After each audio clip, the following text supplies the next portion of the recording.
What is going on, everybody? Welcome to today's video. If you watched the last video, I talked a lot about the supplier issues that I'm having with this car for the clear coat that I'm using. So basically what I've decided, it's now 1 week later, so I still have like 1 week to wait and see what they say. So I've been looking into other clears. A couple of people had recommended other clears that are like similar, you know, in spraying and kind of finish as the Matrix stuff that I'm used to using. So if worse comes to worse, I wait a week, they still have no idea when it's coming in. I'm just gonna buy some different stuff, do it with that, and then that's basically all it's gonna be. But my plan was to do the body first, just so that way the body's done, and then as soon as I do the body kit and stuff, I can start putting it together. I don't have to have a bunch of parts fully painted laying around, because that sucks. You can, you know, scratch some damage on a lot easier. But if I have to switch to a new clear coat, I want to do the body kit first. That way, if I mess up anything, it's just like a single like bumper or a side skirt or whatever, I can just respray it quickly and it's not a big deal.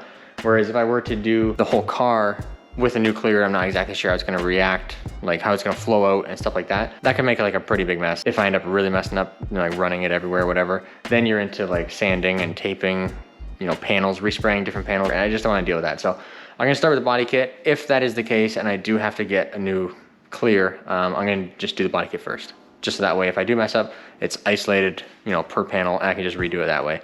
Hopefully none of that happens and I'm just overthinking it, but like I said, this Matrix AG40 stuff that I've been using is basically all I've, you know, really sprayed with. I'm just more comfortable with it, and yeah, hopefully I can get it. If not, I'll have to try something else. Yeah, so also in the last video, obviously we got a Miata. I showed some of the rust, some of the issues. I don't know if I really explained it the greatest or whatever. So basically this video, we got into the Miata. We didn't really film any of like the tearing apart.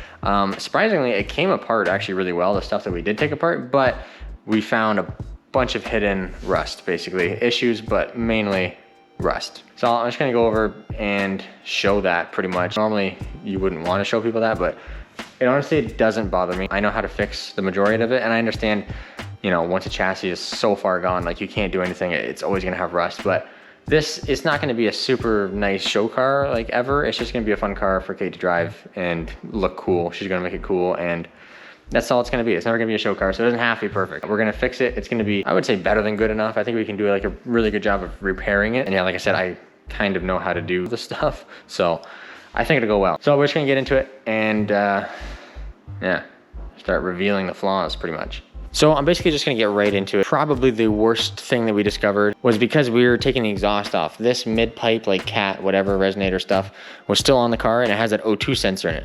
So like I said, we're getting a new exhaust, just from eBay, whatever. But we had to get that O2 unplugged, and in order to do that, you have to take out the driver's seat, lift the carpet, and then you can get to the plug for the O2 sensor. Well, when we did that, there was very clearly a lot of rust. And we took out this side too, just to double check, make sure this side is okay. And I just wanted to show how nice this side is. But yeah, you can see this side is, I would call this mint. There's nothing, I should probably vacuum the dust and whatever out, but there's pretty much no rust other than around here, like just surface rust, kind of around some of the seams and stuff. It's mint. This is really good. There's nothing wrong with this. But like I said, we did this side second because we did that side, and I'll show you right now. This is the side where the O2 sensor was, right here. And also there's an issue with that. One of the wires is broken, and then when we undid the plug, everything pulled out. So I had to repin it. Hopefully it works. I looked it up. I think I got them in the right spot. But anyways, this is pretty much the biggest surprise, because from underneath, the factory like undercoating, whatever, gravel guard stuff was pretty much all that's left of the floor. So you couldn't tell from underneath until we took the carpet out, and we found all this.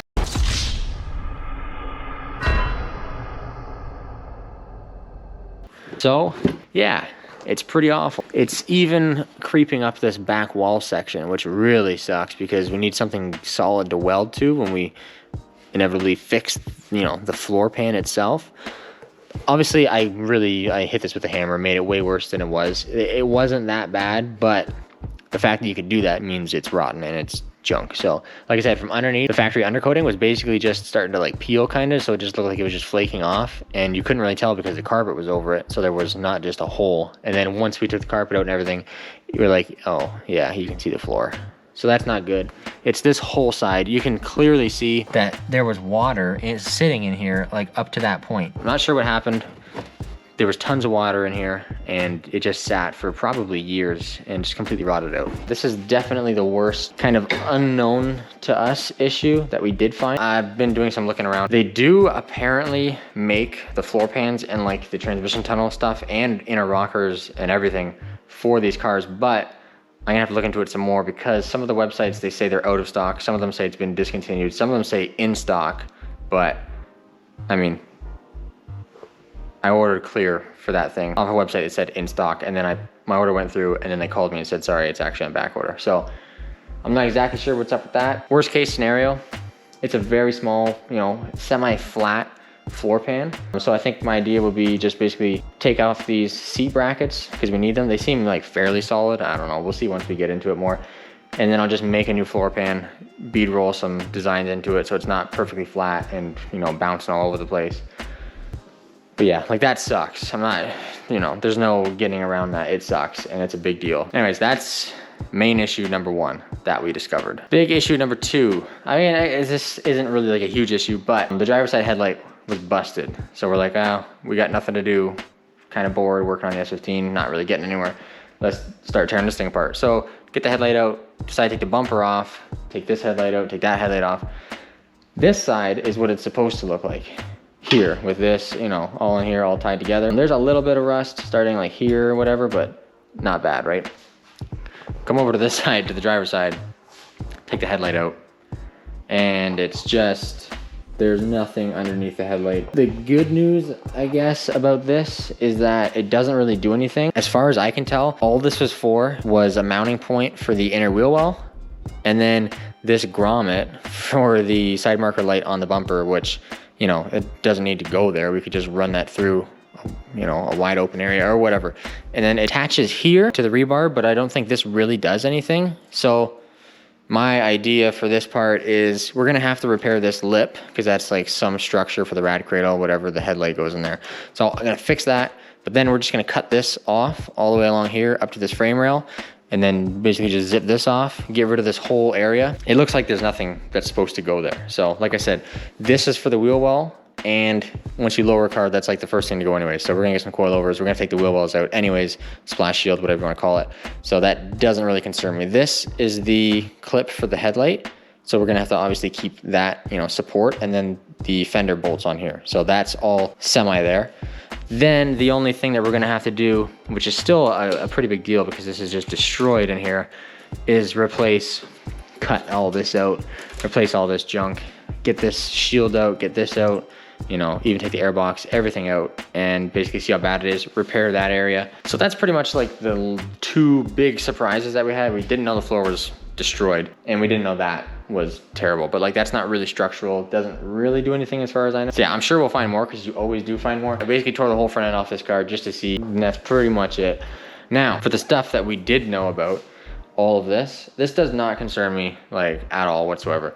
The rocker panel, quarter panel, not a big deal. I've done a couple of the NAs. This is an NB obviously, so it's probably completely different, but I've always done rust repair at like work and stuff like that. So this does not really scare me. This frame rail, it's not like it's not a big deal because it is a massive deal, but it's not as bad as it looks is what I'm gonna say. So up here is solid.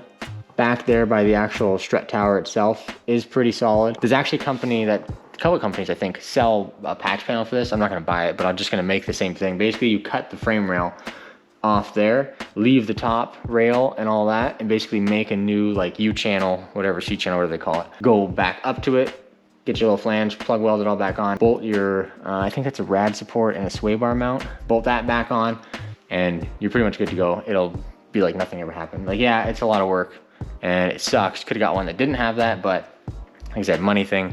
You could have spent 10 grand and got a mint one, but we didn't have 10 grand for a Miata, and I was not gonna let her spend that. So this side is much worse, obviously, you can see, but it's literally the same repair as the other side. It could be completely gone. It would be the same repair. So we just gotta cut what's there out, weld in a new piece. Obviously, like it's inside here as well. You can see down there. So you have to actually basically get inside of the engine bay and have access to all that. So we are gonna pull the motor. We're gonna pull all this out. I would like to like shave 90% of these holes that aren't being used, weld everything up all back there. On this side too is a bunch, like down here, here, all over the place. It would be nice to just weld everything, get rid of all this plastic junk you don't need, maybe relocate the washer bottle. I know some people put it up in the cowl, get rid of that massive thing. I don't know, just clean up some of the wiring and stuff like that. And then have like a really nice, not shaved, but like cleaner engine bay. That'd be really cool. So we're gonna pull the engine, drop the subframe, all that, have full access to the frame rail. So it shouldn't be that big of an issue to actually do the repair, cut it out, weld it, all that. Should be all right. It's gonna be a lot of work. I'm not saying it's not. A lot of people would look at this and say, well, this is a piece of garbage. And like, yeah, I get it. It's a lot of work for just a Miata. But I think it is pretty cool to have a car that most people would look at and say, you know, that should be in the scrapyard. And then you fix the things, you do what you want to do to it, and then people see it and they're like, wow, that's actually a pretty nice car. There's a lot more satisfaction out of that, and just the process of actually doing it, and then you have something to look back on and you're proud of it. I think that's really cool. It's just way more satisfying when you start off with something that looks, you know, not like it's a great car, and then you end up with something that people actually appreciate and they're like, wow, that's pretty cool. You also did, you know, that extra bit to get there. Plus, becoming a pretty popular car, and a lot of these cars have the same issues as this, especially the front frame rails. That's a super common thing. It's always the first thing that everybody says when you say, looking for an NB, want to buy an NB. It's like, make sure the front frame rails are good. And I didn't, but I knew, you know, when I went and looked at the car, the frame rails were junk. But I've already looked up the repair and see people doing it, and I know I can do it. So I'm really not that concerned about it. So now, other than the frame rails, underneath here also looks terrible. The subframe, as far as I can tell without actually getting it out and sandblasting it and stuff like that, I think it's fine. It's just, you know, the paint flaking. Control arms look awful, just really bad. The car's been sitting for 10 years. It's a 24-year-old car, 23-year-old car. It's got bushings, it's got ball joints, upper and lower. Parts for this car are super cheap. We're just gonna get new upper and lower control arms with the bushings, with the ball joints. There's no reason really not to do that. So as far as I'm concerned, looking at this, that doesn't matter. It's all gonna get replaced anyways, as it should. It's gonna get coilovers. These struts are actually pretty decent. I think they're off of a different car, but nobody wants stock ride height. So that's gonna leave. There is another issue, as you can see, is leaking. The power steering is leaking. Actually from I think it's just a dry rotted hose kind of on the top of the rack, because that's where it's leaking from. I'm not sure if it's the actual metal or just the rubber that slipped over it. It might've got cracked or whatever. So I haven't looked into that completely yet, but anyways, hopefully that'll be fine. Now, as for back here, we have the exterior panel for the quarter panel, and we have the exterior basically rocker, and then that actually slips underneath the quarter panel. So we have all that. Basically, the most amount of work here is gonna be straightening this lip back out. I'm not exactly sure what happened. And then making sure it's solid, cutting this off, cleaning it all up, putting the inner rocker back in, then putting the quarter panel over. Basically, moral of the story is, this doesn't really bother me. This is what I've done for basically the last 10 years of my life at work. So this doesn't really concern me that much. And plus, like I said, we want to put over fenders on the car. I think I might just repair the quarter panel as you would if you weren't going to put over fenders on it, just until we get all that situated, figured out and stuff. So I'm going to have to patch the inner a little bit here, because there's really nothing to weld to, basically up to about here, and then have a new lip made in here so we have something to put the quarter panel to. So this side is way worse than the other side. I think I did actually show this in the last video, but since we're here, we're doing this whole car. This side is basically just the rocker here, and then one spot up here on the quarter panel might need to be cut out, but with the over fenders, I'm not sure how they would go. We'd probably cut this honestly way up here and go around. We're not there yet, so we'll figure that out when it comes. This seems like we'll basically just go back to this joint here, cut all of this out, probably like up to here even. We have the whole panel, so you might as well just go the whole way, get rid of that. The rest of the rocker appears to be good. Luckily this is like a really small car, so I think I can do this in here while also finishing the S15, and then once that's done, working on the BMW, because I still plan to do the BMW this winter. I'm not sure exactly how far I want to take it, just get it kind of drivable, driftable, and then for next season we can mess around with that a little bit. But this is actually probably going to get a lot of work done to it this winter, which I didn't really plan to, because I don't know, have other things going on, but I'm actually really excited about it. I like doing this type of work, turning junk into slightly less junk. But yeah, as far as rust on this car goes, the final spot, which if you know Miatas, you probably already know where I'm going after I pop the trunk. It's in here. The floor and like the pan, whatever you want to say, it's actually in good shape, not bad. However, this massive thing out here.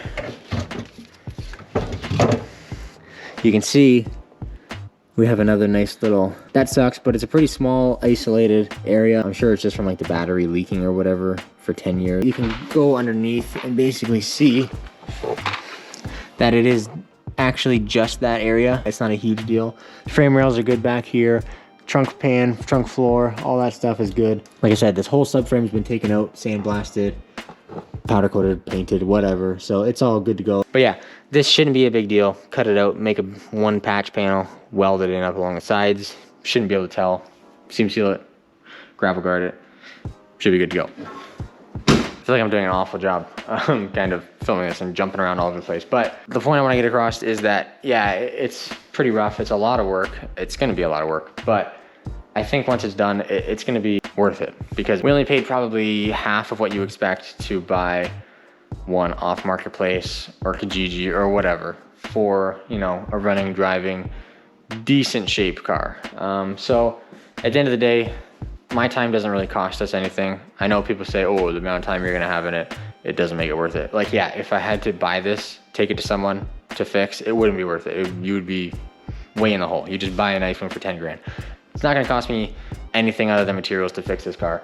So we can use the extra 5 grand, whatever we saved on this car, to actually buy things that we would want to buy for basically buying just a completely stock car and then wanting to buy wheels, coils, body kit, hard top, stuff like that. So in my head, it makes sense. I know it looks terrible. It is pretty terrible, but at the end of the day, I think it's gonna work out good. It should be fun to like actually film this and kind of see how awful it actually is. And then hopefully at the end, the final result will be pretty good. She's already picking out like paint colors and stuff. So she's way ahead of the ball. She's just very excited about this, which is cool. And I enjoy that. So I like it for that fact. Overall, I think it's gonna be really fun. And yeah, I'm pretty excited to get into it this year. I'm gonna get this car done. Then I might just go park it in the enclosed trailer, so it's kind of out of the way. Because then this thing is gonna be grinding, welding, crazy dust, whatever, metal all over the place. And I also wanna get to the BMW. So I kinda gotta juggle things around a little bit. Don't have a ton of room, but luckily this is a really small car.